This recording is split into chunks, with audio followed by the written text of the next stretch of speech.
Parliament की security में चूक के सिलसिले में सवाल उठाने पर पार्लियामानी अरकान की मुअत्तली के खिलाफ हिज़्ब इख्तिलाफ ने एहतजाज किया है।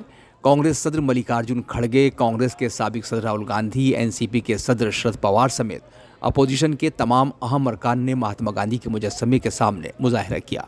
उधर अपोजिशन के मुअत्तल अरकान ने पार्लियामेंट के मगर द्वार पर सरकार के खिलाफ मुजाहिरा किया।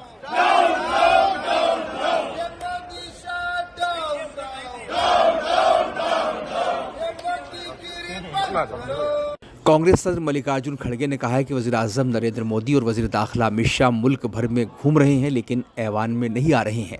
मुल्क की तारीख में पहली मरतबा लोकसभा के स्पीकर और राज्यसभा के चेयरमैन के जरिए इतने अरकान को मुअत्तल किया गया है।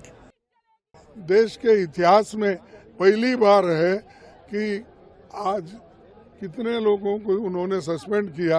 ये डेमोक्रेसी के लिए अच्छा नहीं है, ये डराने की बात हो गई है और ऐसा डराने के लिए लोगों को वो अपना डेमोक्रेसी खत्म करना चाहते हैं।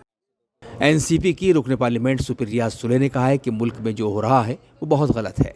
हम सिर्फ सिक्योरिटी में चूक पर बहस चाहते हैं लेकिन सरकार बहस से भाग रही है। ये जो हो रहा है देश में बहुत गलत हो रहा है। और क्या मांग थी हमारी? हम सिर्फ एक रिप्लाई, जो हादसा हुआ है, जो हल्ला हुआ है संसद में, उस पर सिर्फ चर्चा चाह रहे हैं। ऐसे क्या मांग हम कर रहे हैं? चर्चा तो होनी चाहिए। और सिर्फ हमारे लिए नहीं, बीजेपी के सांसद है, यहाँ की सिक्योरिटी है, प्रेस वाले, सबके लिए ही है। समाजवादी पार्टी के सदर अखिलेश यादव ने कहा कि ये सरकार सही बात सुनना नहीं चाहती। बीजेपी वाले किस मुंह से पार्लियामेंट को लोकतंत्र का मंदिर कहते हैं जब ये अपोजिशन को बाहर कर रहे हैं। उन्होंने कहा कि अगर ये एक बार फिर सरकार में आ गए तो यहाँ बाबा साहेब अम्बेडकर का आईन नहीं बचेगा। बीजेपी से ये पूछना चाहिए कि बीजेपी लोकतंत्र का मंदिर बोलती है। हम सब जितने भी सांसद इस सदन में रहे हैं, समय समय पे अपने भाषणों में लोकतंत्र का मंदिर कहा है। अब ये किस मुंह से लोकतंत्र का मंदिर कहेंगे जब विपक्ष को इस तरीके से बाहर कर देंगे? ये शुरुआत है अपनी मन मानी चीजें करने की, और अगली बार ये आ गए तो बाबा साहब भीमराव अम्बेडकर जी का संविधान खत्म हो जाएगा। नेशनल कॉन्फ्रेंस के सदर फारूक अब्दुल्ला ने कहा कि अगर वज़ीर दाखिला अमित शाह पार्लियामेंट में आकर 5 मिनट का बयान दे देते तो क्या बिगड़ जाता। मुझे ये बताइए, पुलिस किसके हाथ में है? वो सारी होम मिनिस्ट्री के नीचे है।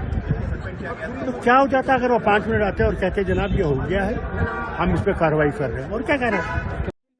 कांग्रेस के एमपी शशि थरूर ने कहा कि वाज़ेह है कि ये विपक्ष मुक्त लोकसभा चाहते हैं। बहस के बगैर अपने बिलों को ये लोग पास करना चाहते हैं।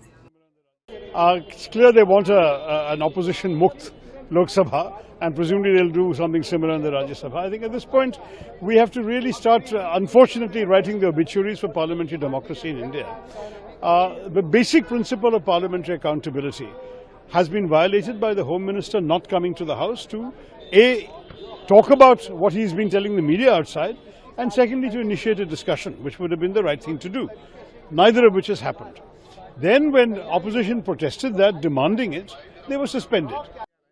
समाजवादी पार्टी के एमपी राम गोपाल यादव ने कहा कि जिस तरीके से पार्लियामानी अरकान को मुअत्तल किया जा रहा है उससे लगता नहीं है कि उनके दिमाग में अपोजिशन का कोई जवाब है। जिस तरीके से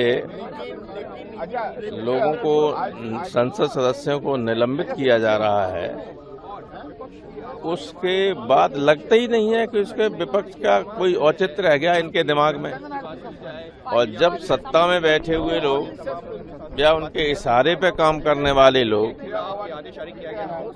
विपक्ष को बिल्कुल नॉन एंटिटी की तरह देखने लगे तो लोकतंत्र का कोई अर्थ नहीं रहता।